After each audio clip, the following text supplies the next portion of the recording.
আজ মধ্যরাত থেকে সমুদ্রে এবং নদীতে ইলিশ শিকারের নিষেধাজ্ঞা উঠে যাচ্ছে। ফলে জেলেদের মাঝে বিরাজ করছে একটি উৎসব বা আমেজ। এর আগে 15ই এপ্রিল থেকে শুরু করে 11ই জুন পর্যন্ত সমুদ্রে নিষেধাজ্ঞা ছিল ইলিশ শিকারে। আমি জেলেদের সাথে কথা বলেছিলাম, তারা জানিয়েছেন যে দীর্ঘ 58 দিনের নিষেধাজ্ঞায় তারা অলস সময় পার করেছেন, কেউ ধার কিংবা দেনায় জর্জরিত ছিল। এবং তারা দাবি জানিয়েছেন এই 58 দিনের যে সরকার কর্তৃক তাদেরকে যে প্রণোদনা দিয়েছিল সেটি অপ্রতুল ছিল। তাদের পরিবার পরিজন নিয়ে তাদের যে নানান কষ্ট সেটি তারা জানিয়েছেন। তবে তারা আরো দাবি জানিয়েছেন এই 58 দিনের অবরোধে তারা যে সরকার কর্তৃক যে প্রণোদনা দেওয়া হয় সেগুলো যেন আরো বাড়তিভাবে দেওয়া হয়। ঠিক আমি এই মুহূর্তে রয়েছি আলিপুর মৎস্য বন্দরে। আমি সকাল থেকে এসেছি এখানে আসার পর দেখলাম যে এখানকার জেলেরা তাদের প্রস্তুতি সম্পূর্ণ করেছে।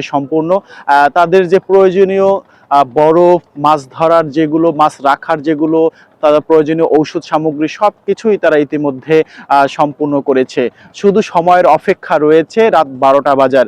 তবে আমরা এখানে যে জেলেদের সাথে বা অন্যান্য জেলেদের সাথে কথা বলেছি, তারা অভিযোগ করে বলেছেন যে তারা প্রকৃত যারা জেলে তারা কিন্তু সরকার কর্তৃক যে প্রণোদনা সেগুলো তারা থেকে বঞ্চিত হচ্ছেন, এগুলো তারা অভিযোগ করেছেন। তবে আমি এখানকার ব্যবসায়ীদের সাথে কথা বলেছি, তারা জানিয়েছেন যে শুধু মাছ দীর্ঘদিন 58 দিনে বন্ধ রয়েছে সেগুলো নয়, পাশাপাশি হচ্ছে এর আগ থেকেই কিন্তু সমুদ্রে নানান সময় প্রতিকূলতার কারণে তারা কিন্তু আসলে তেমন মাছ শিকার করতে পারেনি।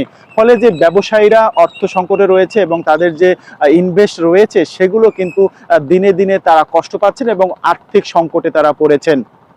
তবে স্থানীয়দের সাথে খোঁজ নিয়েছি এবং তারা কিছু কিছু জেলেরা অভিযোগ করে বলেছেন যারা নিবন্ধিত জেলে তারা কিন্তু আসলে সমুদ্রের থেকে মাছ ধরা থেকে দূরে ছিল, কিন্তু অনিবন্ধিত বা কিছু কিছু অসাধু জেলেরা তারা কিন্তু সমুদ্রে প্রশাসনের চোখ ফাঁকি দিয়ে কিন্তু তারা সমুদ্রে মাছ ধরতে গিয়েছে। এই বিষয়গুলো আমরা শুনতে পেরেছি জেলেদের মুখ থেকে এবং অন্যান্য মানুষের মুখ থেকে তারা জানিয়েছেন।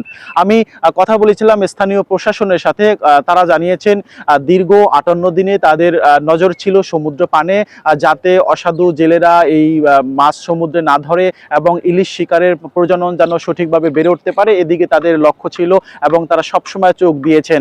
তবে তারা আরো জানিয়েছেন তাদের যে প্রণোদনা ছিল সেগুলো সঠিকভাবে ইউনিয়ন পরিষদের মাধ্যমে নিবন্ধিত জেলেদের মাঝে তারা সঠিকভাবে তারা বিলি করেছেন, এমনটাই তারা জানিয়েছেন।